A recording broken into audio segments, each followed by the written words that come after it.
ವೇದಿಕೆ ಮೇಲಿರುವ ಪೂಜ್ಯ ಸ್ವಾಮೀಜಿಗಳವರಿಗೆ ನಮಸ್ಕರಿಸುತ್ತಾ, ನಮ್ಮ ಲಕ್ಷ್ಮಣ್ ಸವದಿ ಅವರಿಗೆ, ಚಿದಾನಂದ ಸವದಿ ಅವರಿಗೆ, ನಮ್ಮ ವಿವೇಕ್ ತಂದೆ ಅವರಿಗೆ ಮತ್ತು ವೇದಿಕೆ ಮೇಲಿರುವ ಎಲ್ಲ ಹಿರಿಯರಿಗೆ, ಗೆಳೆಯರಿಗೆ ಎಲ್ಲರಿಗೂ ಈ ಕ್ರೇಜಿ ಸ್ಟಾರಿನ ನಮಸ್ಕಾರಗಳು. ನಿಮಗೂ ಎಲ್ಲ ನಮಸ್ಕಾರ. ಋಣ ಇರಬೇಕು ಅಂತಾರೆ. ಯಾವುದರ ಒಂದು ಜಾಗಕ್ಕೆ ಬರಬೇಕಾದ್ರೆ ಋಣ ಇರಬೇಕು. ಸೊ ಇವತ್ತು ಈ ಜಾಗಕ್ಕೆ ನಾನು ಯಾವಾಗಲೂ ತುಂಬ ಆಸೆ ಪಡೋದೇನೆಂದರೆ, ಪ್ರಪಂಚ ಸುತ್ತ ನೋಡೋ ಆಸೆ ನನಗೆ ಇಲ್ಲವೇ ಇಲ್ಲ. ಕರ್ನಾಟಕ ಸುತ್ತ ನೋಡಬೇಕು ಅನ್ನೋ ಆಸೆ ಮಾತ್ರ ಯಾವಾಗಲೂ ಇರೋದು. ಅಂದರೆ ನಮ್ಮ ಸಂಸ್ಥೆ ಬಂದು ಹತ್ರ 60 ವರ್ಷ ಆಗುತ್ತೆ. ಈಶ್ವರಿ ಸಂಸ್ಥೆ ಅಂತ ನಿಮಗೆಲ್ಲ ಗೊತ್ತಿರಬೇಕು. ಪ್ರತಿ ಮನೆಯಲ್ಲೂ ನಿಮಗೆ ನಮ್ಮ ಈಶ್ವರಿ ಸಂಸ್ಥೆ ಅಂದರೆ ಗೊತ್ತಿರುತ್ತೆ. ನಮ್ಮ ತಂದೆಯವ್ರು ಗೊತ್ತಿರ್ತಾರೆ. ಲಕ್ಷ್ಮಣ್ ಸವದಿ ಅವರು ಹೇಳಿದ್ರು, ನಮ್ಮ ಅಪ್ಪ ಅಮ್ಮ ಅಂತ. ನಮ್ಮ ಅಪ್ಪ ಅಮ್ಮ ಇಂದನೇ ನಾನು ಏನು ಅಲ್ವೇ ಇಲ್ಲ. ನನ್ನನ್ನು ನೋಡ್ತಾರೆ, ನಮ್ಮ ಅಪ್ಪ ಅಮ್ಮ ನೋಡಬೇಕು. ನಾನು ನಮ್ಮ ಅಪ್ಪ ಅಮ್ಮನ ನೋಡೋದು ಯಾವಾಗ ಅಂದರೆ, ನಿಮ್ಮ ಪ್ರೀತಿಯಲ್ಲಿ ನಾನು ನಮ್ಮ ಅಪ್ಪ ಅಮ್ಮನ ಪ್ರತಿ ಸಾರಿ ಕಾಣ್ತೀನಿ. ನಾನು ಬೇರೆ ಏನು ಬಯಸೋದಿಲ್ಲ, ದುಡ್ಡನ್ನು ಕೇಳೋದು ಇಲ್ಲ. ನಾನು ಬಯಸೋದಲ್ಲಿ ಇದು ಒಂದೇ, ಪ್ರೀತಿ ಒಂದೇ ಬಯಸೋದು, ಬೇರೆ ಏನೂ ಅಲ್ಲ. ನೀವು ನಮ್ಮ ಅಪ್ಪ ಅಮ್ಮನ ನೆನಪಿಸಿದ್ರಿ ಸರ್, ತುಂಬ ನಮಸ್ಕಾರ. ನೀವು ಹೇಳಿದ 100% ಸತ್ಯ ಸರ್. ಇಲ್ಲಾಂದ್ರೆ ನಾನು ಏನು ಇಲ್ಲವೇ ಇಲ್ಲ. ಯಾಕೆಂದರೆ I am A very bad student sir. ನಾನು ಬಂದ್ಬಿಟ್ಟು 6ನೇ ಕ್ಲಾಸ್ ಫೇಲ್. ನಾನು ಇವತ್ತು ಸ್ಕೂಲ್ ಇನಾಗ್ರೇಟ್ ಮಾಡಿದ್ದೀನಿ ನೋಡಿ. ಇದೇ ಅಲ್ವಾ ವಿಪರ್ಯಾಸ ಅಂದರೆ? 6ನೇ ಕ್ಲಾಸ್ ಫೇಲು, ಸ್ಕೂಲ್ ಒಳಗೆ ಹೋಗಿಲ್ಲ ಸರ್. ನಾನು ಸ್ಕೂಲ್ ಆಚೆ ಇರ್ತಿದ್ದೆ. ಕಾಲೇಜಲ್ಲಿ ಲವ್ ಮಾಡ್ಕೊಂಡು ಓಡಾಡ್ತಿದ್ದೆ 2 ವರ್ಷ. ನಾನು ಕಾಲೇಜ್ ಒಳಗೆ ಹೋಗಿಲ್ಲ. ವಿವೇಕ್ ನನ್ನನ್ನು ಕರೆದು ನೀವು ಸ್ಕೂಲ್ ಇನಾಗ್ರೇಟ್ ಮಾಡಿಸಿದ್ದೀರ. ಈ ವಿವೇಕ್ ಅವ್ರು ಚೆನ್ನಾಗಿ ಹೇಳ್ತಾರೆ, ನಮ್ಮ ಮನೇಲಿ 8 ಜನ ಡಾಕ್ಟರ್ ಸರ್, ನಮ್ಮ ಮನೇಲಿ 8 ಜನ ಡಾಕ್ಟರ್ ಸರ್ ಅಂತ. ಎಷ್ಟು ಹೊಟ್ಟೆ ಉರ್ಸಿದ್ರು ನನಗೆ ಅಂದರೆ, ನೀನು ಓದಿಲ್ವಲ್ಲ ನನ್ನ ಮಗನೇ ಅಂತ ಪದೇ ಹೇಳಿ ನೀನು ನಮ್ಮ ಮನೇಲಿ 8 ಜನ ಡಾಕ್ಟರ್ ಸರ್ ಅಂತ ಹೇಳ್ತಾರೆ. ನಿಮ್ಮ ಮನೇಲಿ 8 ಜನ ಡಾಕ್ಟರ್ ಇಲ್ಲ ರೀ. ಈಗ ಸ್ಕೂಲಿಗೆ ಬರೋ 8 ಮಕ್ಕಳಲ್ಲಿ 1 ಡಾಕ್ಟರ್ ರೆಡಿ ಮಾಡಿದ್ರೆ ನಿಮ್ಮ ಸ್ಕೂಲ್ ರೆಡಿ ಆಗಬೇಕು. 8 ಮಕ್ಕಳಲ್ಲಿ ಒಬ್ಬರು ಡಾಕ್ಟರ್ ಆಗಬೇಕು. ಇವಾಗ ನೀವು ನಿಮ್ಮ ಸ್ಕೂಲ್ ಹಂಗೆ ಮಾಡಬೇಕು. ಇವಾಗ ಅದು ತುಂಬ ಮುಖ್ಯ. ಇವಾಗ ನೀವು ಓದಿಲ್ವಾ? ಅದೇ ಅದಕ್ಕೆ ನಿಮಗೆ ಈ ಶಿಕ್ಷೆ ಕೊಟ್ಟಿರೋದು. ನಾನು ಯಾವಾಗಲೂ ಜನರಲಾಗಿ ಒಂದು ಹೇಳ್ತಾ ಇರ್ತೀನಿ, ಪೇರೆಂಟ್ಸ್ಗಾಗಲಿ ಎಲ್ಲರಿಗೂ ಹೇಳೋದು ಒಂದೇ ವಿಷಯ. ನಾನು ಯಾವಾಗಲೂ ಮಕ್ಕಳ ಬಗ್ಗೆ ಯಾವತ್ತು ನೀವು ಕನಸು ಕಾಣಲೇಬೇಡಿ. ಅವ್ರ ಕನಸು ಜೊತೆ ನೀವು ಜೊತೆಗಿರಿ, ಅಷ್ಟು ಸಾಕು. ಅದು ತುಂಬ ಮುಖ್ಯ. ಪಾಸ್ ಆಗ್ತಾರೋ ಫೇಲ್ ಆಗ್ತಾರೋ ಅಂತ ಗಾಬರಿ ಪಡಿಸಿ ಮಕ್ಕಳನ್ನ, ಅದರಲ್ಲಿ ಇವತ್ತಿರೋ ಮಕ್ಕಳನ್ನ ಎದುರಿಸಿ ನಾವು ಸ್ಕೂಲ್ಗಳು ನೋಡ್ತಾ ಇದ್ರೆ ಎಷ್ಟೋ ಮಕ್ಕಳು ಸೂಸೈಡ್ ಮಾಡ್ಕೊಳ್ಳೋದು ಇವೆಲ್ಲ ಕೇಳ್ತಾರೆ. ತುಂಬ ಭಯ ಆಗುತ್ತೆ. ಅಂಥ ಒಂದು ವಿಷಯದಲ್ಲಿ ಮಕ್ಕಳಿಗೆ ಪ್ರೆಷರೇ ಹಾಕ್ಬೇಡಿ. ಸ್ಕೂಲ್ ಅನ್ನೋದು ಒಂಥರ ಪ್ಲೆಷರ್ ಆಗಿರಬೇಕು. ಪ್ರೆಷರ್ ಹಾಕ್ಬಾರ್ದು ನಾವು ಅವ್ರನ್ನ ಓದಿ ಅಂತ ಪ್ರೆಷರ್. ಎಲ್ಲ ಮಕ್ಕಳು ಬುದ್ಧಿವಂತರಾಗಿರೋಕ್ಕೆ ಸಾಧ್ಯನೇ ಇಲ್ಲ. ಬಟ್ ನನಗೆ ಒಂದಂತ ಹೇಳ್ತೀನಿ, ನಾನು ಓದೋದಿಲ್ಲ ಅಂತ ಟೀಚರ್ ಗೊತ್ತು. ಆದರೆ ಫಸ್ಟ್ ಸ್ಕೂಲಿಗೆ ಕ್ಲಾಸ್ ರೂಮಿಗೆ ಬಂದು ಟೀಚರ್ ಎಂಟ್ರ್ ಆದ ತಕ್ಷಣ ನಾನು ಲಾಸ್ಟ್ ಬೆಂಚಲ್ಲಿ ಕೂತಿರ್ತಿದ್ದೆ. ಅವಳು ನನ್ನ ಮಗನ ನೋಡಲ್ಲ ಟೀಚರು. ರವಿಚಂದ್ರನ್ ಏಕೆ ಬೋಲು ಅಂತ ಒಂದು ಹಿಂದಿ ಟೀಚರ್ ಹೇಳೋಳು. ಅವಳು ಚೆನ್ನಾಗಿ ಗೊತ್ತು, ನನಗೆ ಉತ್ತರ ಗೊತ್ತಿಲ್ಲ ಅಂತ. ನಾನು ಕೇಳಿ ಬೇಜಾರಾಗಿ ಕೊನೆಗೆ ಅವಳು ಬರೋಕ್ಕೆ ಮುಂಚೆ ಬೆಂಚ್ ಮೇಲೆ ನಿಂತ್ಬಿಡ್ತಿದ್ದೆ, ನನಗೆ ಗೊತ್ತಿಲ್ಲ ಬಿಟ್ಬಿಡು ಅಂತ. ಸೊ ಈ ಥರ ನಮ್ಮನ್ನು ಇನ್ಫೀರಿಯಾರಿಟಿ ಕಾಂಪ್ಲೆಕ್ಸಿಗೆ ತೊಗೊಂಡು ಹೋಗ್ಬಿಡ್ತಾರೆ. ನಮಗೆ ಪ್ರಶ್ನೆ ಗೊತ್ತಿಲ್ಲ ಅಂತ ಗೊತ್ತಿದ ತಕ್ಷಣ ನಮ್ಮನ್ನು ಒಂದು ದೊಡ್ಡ ಎಕ್ಸಾಂಪಲ್ ಆಗಿ ಮಾಡಿ ನಮ್ಮನ್ನು ಅವಮಾನ ಮಾಡ್ತಾ ನಮಗೆ ಓದಿನ ಮೇಲೆ ಇಂಟ್ರೆಸ್ಟೇ ಹೊರಟೋಗುತ್ತೆ. ಹೌದು, ನಾನು ಓದಲ್ಲ, ಏನು ಮಾಡ್ತಾರೆ ಮಾಡಕ್ಕೆ ಹೋಗೋಣ ಅಂತ ಪರಿಸ್ಥಿತಿ ಸ್ಕೂಲ್ಗಳು ತಂದುಬಿಡುತ್ತೆ. ನಾವು ಕೆಟ್ಟ ಸ್ಟೂಡೆಂಟೇ ಇರ್ಬೋದು ಕೆಲವು ಸರಿ. ಹಾಗೇನ್ಬಿಟ್ಟು ನಮ್ಮ ತಗೊಳಗೆ ಲಾಸ್ಟ್ ಬೆಂಚಲ್ಲಿ ಹಾಕಿ ದೂರ ಕಳಿಸ್ದೆ ಆ ಕೆಟ್ಟ ಸ್ಟೂಡೆಂಟ್ನ ಫ್ರಂಟ್ ಬೆಂಚಲ್ಲಿ ಕೂರಿಸಿ ಅವನ್ನ ಒಳ್ಳೆ ಸ್ಟೂಡೆಂಟ್ ಮಾಡೋದೇ ಟೀಚರ್ಸ್ ಕೆಲಸ ಆಗ್ತದೆ. ಅವಾಗ ಈ ಟೀಚರ್ಸಿಗೆ ಸಾರ್ಥ. ಇವತ್ತು ಒಂದು 10 ಜನ ಸ್ಟೇಜ್ ಮೇಲೆ ಬಂದರು, ಕಪ್ ತಗೊಂಡ್ರು ಅಲ್ವಾ? ಎಷ್ಟು ಜನ ಸ್ಟೂಡೆಂಟ್ಸ್ ಮಧ್ಯೆ? ಒಂದು 500 ಜನ ಮಧ್ಯೆ ನೀವು 5 ಜನ ಸ್ಟೇಜಿಗೆ ಕರೆಸಿದ್ರಿ. ನೆಕ್ಸ್ಟ್ ವರ್ಷ ಈ 5 ಜನ ಅಲ್ಲ, ಬೇರೆ 10 ಜನ ಸ್ಟೇಜಿಗೆ ಬಂದರೆ ಮಾತ್ರ ಟೀಚರ್ಸ್ ಕೆಲಸ ಮಾಡಿದ್ದಾರೆ ಅಂತ. ಅದೇ ಮಕ್ಕಳು ಬಂದರೆ ಪ್ರಯೋಜನ ಇಲ್ಲ. ಒಳ್ಳೆ ಸ್ಟೂಡೆಂಟ್ಸಿಗೆ ಮನೇಲಿ ಓದಿಸ್ತಾರೆ, ಅವ್ರು ಓದ್ತಾರೆ. ಯಾರು ಓದೋದಿಲ್ಲಲ್ಲ ಅವ್ರನ್ನ ಒಳ್ಳೆ ಸ್ಟೂಡೆಂಟಾಗಿ ಫ್ರಂಟ್ ಬೆಂಚ್ಗೆ ಹಾಕ್ರಿ. ಅವ್ರನ್ನ ತಗೊಂಡೋಗಿ ಹಿಂದೆ ಬೆಂಚ್ ಹಾಕಿ ಅವಮಾನ ಮಾಡಬೇಡಿ, ಫ್ರಂಟ್ ಕರೀರಿ.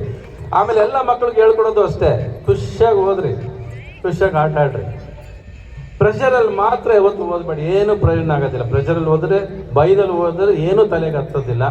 ಆಮೇಲೆ ಎಲ್ಲ ಮಕ್ಳಿಗೂ, ಇಲ್ಲಿರೋ ಮಕ್ಳು ಬಂದಿಲ್ಲ ಅನ್ಸುತ್ತಲ್ವ ಇಲ್ಲಿ ಇದ್ದಾರೆ? ಓಕೆ. ಎಲ್ಲ ಜನರಲಾಗಿ ಹೇಳೋದೇನು ಅಂದರೆ, ಓದೋ ಟೈಮಲ್ಲಿ ಓದಿದ್ರೆ ಜೀವನ ಪೂರ್ತಿ ಆಟ ಆಡ್ಬೋದು ನೀವು. ಇವಾಗ ಆಟ ಆಡಿದ್ರೆ ಜೀವನ ಪೂರ್ತಿ ನಿಮ್ಮನ್ನು ಆಟ ಆಡಿಸುತ್ತೆ. ಯಾವ್ದು ಬೇಕೋ ನೀವೇ ಡಿಸೈಡ್ ಮಾಡ್ಕೊಳ್ಳಿ. ಹೋದ್ರಿ ಇವಾಗ ಓದಿದ್ದೀನಿ ಯಾವಾಗ ಓದ್ತೀರಾ? ಇನ್ಸ್ಟಾಗ್ರಾಮ್ ಮೊಬೈಲ್ಸ್ ಎಲ್ಲ ಬಿಟ್ಬಿಡಿ. ಮೊಬೈಲ್ಸ್ ಎಲ್ಲ ಮಕ್ಕಳನ್ನ ಬಿಡು ಅಂತ ಹೇಳೋದಕ್ಕೆ ಮುಂಚೆ ಫಸ್ಟ್ ಪೇರೆಂಟ್ಸಿಗೆ ಮೊಬೈಲ್ನ ಆಫ್ ಮಾಡಕ್ಕೆ ಹೇಳ್ಬೇಕು ನಾವು, ಅಲ್ವಾ? ಅದು ತುಂಬ ಮುಖ್ಯ ಆಗುತ್ತೆ. ಸರ್ ನೀವು ಇವತ್ತು ನೀವು ತೋರಿಸಿದ ಪ್ರೀತಿ, ನಾನು ಯಾವ ಮನೆಗೆ ಊಟಕ್ಕೆಲ್ಲ ಹೋಗಿಲ್ಲ ಸರ್. ನೀವು 2 ಸರಿ ನಿಮ್ಮ ಮನೆಗೆ ಕರ್ಕೊಂಬಂದಿದ್ರೆ ನಿಮ್ಮ ಚಿದಾನಂದ್ ಅವರು ನೀವು ತೋರಿಸಿರೋ ಪ್ರೀತಿನ ಯಾವತ್ತು ಜನ್ಮ ಪೂರ್ತಿ ಮರೆಯಲ್ಲ ಸರ್. ಈ ಋಣ ಯಾವತ್ತೂ ಮರೆಯೋದಿಲ್ಲ. ಇವತ್ತು ಈ ಮಣ್ಣು ಮೆಟ್ಟಿದ್ದೀನಿ ಅಂದರೆ, ಇಲ್ಲಿ ಬಂದಿದ್ದೀನಿ ಅಂದರೆ ಅದು ಬಹುಶಃ ನಿಮ್ಮ ಪ್ರೀತಿ ನನ್ನ ಸೆಳೆದಿದೆ. ಅದಕ್ಕೆ ಚಿದಾನಂದ್ ಅವ್ರಿಗೆ ಸಹ ಅವ್ರು ಕರ್ಕೊಂಬಂದಿದ್ದಾರೆ ನಿಮ್ಮನ್ನು. ಅವ್ರಿಗೆ ತುಂಬ ಥ್ಯಾಂಕ್ಸ್ ಹೇಳ್ಬೇಕು ನೀವು. ವಿವೇಕ್ ಅವ್ರಿಗೆ ಹೇಳಬೇಕು. ನನಗೆ ಸಿನಿಮಾ ಬಿಟ್ಟರೆ ಬೇರೆ ಏನು ಗೊತ್ತಿಲ್ಲ ರೀ. ನನಗೆ ಅದೇನೋ ಬೇರೆ ಇದಕ್ಕೆ ತಲೆನೂ ಹೋಗಲ್ಲ, ಬೇರೆ ಕೆಲಸ ಗೊತ್ತೂ ಇಲ್ಲ ನನಗೆ. ಇವತ್ತಿಗೂ ರಾತ್ರಿ ಬೆಳಗಿನ ಜಾವ 3:30 ಎದ್ದೇಳ್ತೀನಿ, ಸಿನಿಮಾ ಮಾಡ್ತಾ ಕೂರ್ತೀನಿ, ಬೇರೆ ಏನು ಮಾಡೋದಿಲ್ಲ. ಈ ಸುಮಾರು ಒಂದು 15 ವರ್ಷದಿಂದ ಜಾಸ್ತಿ ಕೆಲಸ ಮಾಡೋಕ್ಕಾಗಲಿಲ್ಲ. ಮಕ್ಕಳು, ಫ್ಯಾಮ್ಲಿ, ಇದೇ ಆದ ಒಂದು ಬರ್ಡನ್ನು ಪ್ಲಸ್ ನಮ್ಮದೇ ಆದ ಒಂದು ಚಿಂತೆಗಳು ಎಲ್ಲ ಇದ್ದಿದ್ದರಿಂದ ನಾನೇನು ಮಾಡೋಕ್ಕಾಗಿರಲಿಲ್ಲ. ಬಟ್ ನನಗೊಂದು ತಲೆಯಲ್ಲಿ ಯಾವಾಗಲೂ ಇರೋದು, ನಮ್ಮಪ್ಪ ಯಾವಾಗ ಹೇಳಿದ್ರು, ನಂಬಿಕೆ ಮಾತ್ರ ಕಳ್ಕೋಬೇಡ, ಆಮೇಲೆ ಜನ ಇಟ್ಟರೆ ನಂಬಿಕೆಗೆ ಯಾವತ್ತೂ ಮೋಸ ಮಾಡಬೇಡ ಅಂತ. ಬಟ್ ಪರಿಸ್ಥಿತಿ ನಮ್ಮನ್ನು ಒಂದೊಂದು ಸರಿ ಹಂಗೆ ಕುಗ್ಗಿಸುತ್ತೆ. ನಾನು ಅದನ್ನು ಪ್ರತಿ ಸಾರಿ ದೇವರು ನನಗೆ ಪರೀಕ್ಷೆ ಕೊಡ್ತಾನೆ, ಶಿಕ್ಷೆ ಕೊಡ್ತಾನೆ ಅಂತ ಅಂದ್ಕೊಂಡಾಗ ನಾನು ಅಂದ್ಕೊಳ್ಳೋದು ಅವ್ನು ನಮಗೆ ಪರೀಕ್ಷೆ ಮಾಡ್ತಾ ಇದ್ದಾನೆ ಅಂತ. ನಾನು ಆ ಪರೀಕ್ಷೆ ಪಾಸ್ ಆಗಬೇಕಷ್ಟೇ. ತಾಕತ್ತಿದ್ರೆ ತಾನೆ ಅವ್ನು ನಮ್ಮನ್ನು ಪರೀಕ್ಷೆ ಮಾಡೋಕ್ಕಾಗೋದು. ಅವ್ನು ಹಾಕಿ ತುಳಿತಾನೆ, ಏನು ಬೇಕಾದ್ರೆ ಮಾಡಲಿ ಅವನು, ಬಟ್ ನಾನು ಗೆದ್ದು ಬರ್ತೀನಿ ಅಂತ 2.5 ವರ್ಷದಿಂದ ಹಠ ಮಾಡಿ ನನ್ನ ಹೆಂಡತಿ ಮಕ್ಕಳನ್ನ ಕೂಡ ದೂರ ಇಟ್ಟು ನಾನೊಂದು ಸಿನಿಮಾ ಮಾಡಬೇಕು. ಈ ಸಿನಿಮಾ ಯಾರು ಪ್ರಪಂಚದಲ್ಲಿ ಯಾರು ಮಾಡಿರಬಾರ್ದು, ಯಾರು ಈ ಸಿನಿಮಾನ ಮಾಡಿರಬಾರ್ದು. ಬಟ್ ಅದು ಮಾಡಬೇಕಾದ್ರೆ ಎಲ್ಲರೂ ಕೇಳ್ಬೋದು, ನಾನು ಒಬ್ಬನೇ ಯಾಕೆ ಮಾಡ್ತೀನಿ ಅಂತ. ನಾನು ಒಬ್ಬನೇ ಯಾಕೆ ಮಾಡ್ತೀನಿ ಅಂದರೆ, ನಾನು ಬೆಳಗಿನ ಜಾವ 3:30 ಎದ್ದೇಳ್ತೀನಿ ಕೆಲಸ ಮಾಡೋದಕ್ಕೆ. ಯಾರು 3:30 ಎದ್ದು ಬರೋದಿಲ್ಲ. ಇವತ್ತು ನಾವು ಪ್ರೇಮ್ ಲೋಕ ಸಿನಿಮಾ ಮಾಡಬೇಕಾದ್ರೆ 1 ವರ್ಷ ಕೂತಿದ್ವಿ ನಾವು ಹಂಸಲೇಖ ಪಿಕ್ಚರ್ ಮಾಡೋದಕ್ಕೆ, ಅಂದರೆ ಸಿನಿಮಾ ಶುರು ಮಾಡೋದಕ್ಕೆ ಮುಂಚೆ. ಇವತ್ತು ಯಾರು ಬಂದು ಕೆಲಸ ಮಾಡೋದಕ್ಕೆ ಆ ಥರ ಕೂರೋರು ಸಿಗೋದಿಲ್ಲ. ಇವತ್ತು ನಾನು ಪ್ರಯತ್ನ ಮಾಡಿ ಮಾಡಿ ಮಾಡಿ ಒಂದು ಪ್ರೇಮ್ ಲೋಕ ಮತ್ತೆ ಇನ್ನೊಂದು ಮಾಡೋಕ್ಕಾಗಿಲ್ವಲ್ಲ ನಾವು. ಆ ಥರ ಸಿನಿಮಾ ಅನ್ನೋದು ಯಾವತ್ತೂ ಮನಸ್ಸು ಕಾಡ್ತಾ ಇರೋದು. ಅದು 2.5 ವರ್ಷದಿಂದ ನಾನು I am got the crazy ಅಂತೇಳಿ ನಾನು ಒಬ್ಬನೇ ಕೂತ್ಕೊಂಡು ಕೆಲಸ ಮಾಡ್ತೀನಿ. ಅಂತ ಎಲ್ಲ ಕಡೆ ಹೇಳ್ತೀನಿ. ಸಿನಿಮಾ ಅಲ್ಲ, ಜೊತೆ ಕೆಲಸ ಮಾಡಿದ್ದೀನಿ ನಾನು. ಸಿನಿಮಾ ನ್ಯಾಚುರಲ್ ಸಿನಿಮಾನೇ, ಬಟ್ 450 ದಿವಸ ಕೆಲಸ ಮಾಡಿದ್ದೀನಿ. 35 ಹಾಡುಗಳಿದೆ ಅಂದರೆ 35 ಮ್ಯೂಸಿಕಲ್ ಸಿನಿಮಾ ಅದು. ಅಂದರೆ ಒಂದು 15-20 ಹಾಡುಗಳೇ ಬರ್ಬೋದು, ಬಟ್ ಎಲ್ಲ ಮ್ಯೂಸಿಕ್ ಬಿಡ್ಸಿರುತ್ತೆ. ನೀವು ಮೆಲಕ್ ಹಾಕ್ತೀರಾ, ತಾಳ ಹಾಕ್ತೀರಾ, ಎಂಥವ್ರು ಎದ್ದು ಕುಣಿತೀರಾ ಅನ್ನೋ ಒಂದು ಭರವಸೆ ಮಾತ್ರ ನಿಮಗೆ ಖಂಡಿತ ಕೊಡ್ತೀನಿ ನಾನು. ಸರ್ ನಾನು ಯಾವುದೇ ಸಿನಿಮಾ ಮಾಡಿದ್ರೆ ಯಾವಾಗಲೂ ಒಂದು ಮಾತು ಹೇಳ್ತಿದ್ದೆ ನಾನು, ಇವತ್ತಲ್ಲ, ನಾವು ಯಾವತ್ತೂ ಯಾರಿಗೇನು ಕಡಿಮೆ ಇಲ್ಲ ಅನ್ನೋ ಮಾತನ್ನ ನಾನು ಯಾವತ್ತೂ ಹೇಳ್ತಿದ್ದೆ.